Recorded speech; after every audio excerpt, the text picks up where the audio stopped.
Peter, you were saying that things are for you always easy in a way, but both of you and for your time for Angry Birds and Trivia Crack, the growth has been extremely explosive. And you mentioned, Peter, earlier there is that, hey, the product, the game needs to be phenomenal in order for that to happen in the first place.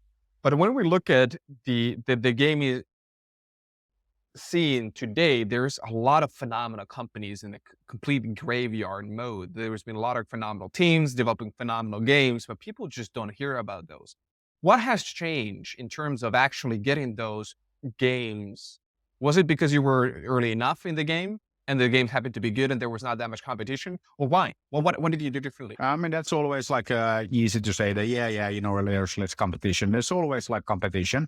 And I mean, it's again, my point more about like easy is that, I mean, you have to have that kind of like attitude and ambition. And again, if you think that, it's easy, then it actually is. But of course, some things are easy, or were easy for us to do and very, very difficult for other people to do. So, it's also a little bit about that.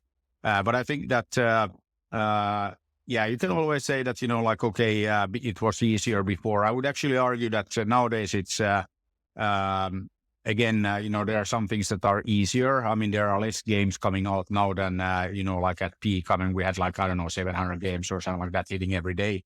Now it's a bit less. So it's kind of like less crowded than before. But then, I mean, there are like changes. I mean, when we came out with Angry Birds, it was like when premium was still like a thing, people paid for downloads, free to play didn't exist. You couldn't like have in-app purchases, stuff like that. So it's always, different conditions. And I mean, if you go way back, I mean, Rovioka started in 2003, before the iPhone, before Android, before App Store. So totally different kind of like market dynamics. So I think that it's very difficult to generalize that, okay, back, 5 years ago or 10 years ago that it was different. Yes, it was different, but it was different in many ways. So it's not just that, devices were different or something like that. But I mean, like App Store, free to play, and now there's like subscription, more and more, so it's always, you have to survive. You have to be successful under like whatever conditions are there. And yes, there is always competition. I don't think that, if there's not competition, then you don't have a market. So that's kind of like the classic thing there. So I think that, it's just as easy or just as difficult now as it was back then. So, you can't really say that for some reason it was easier or more difficult. I think it's like same, different tools.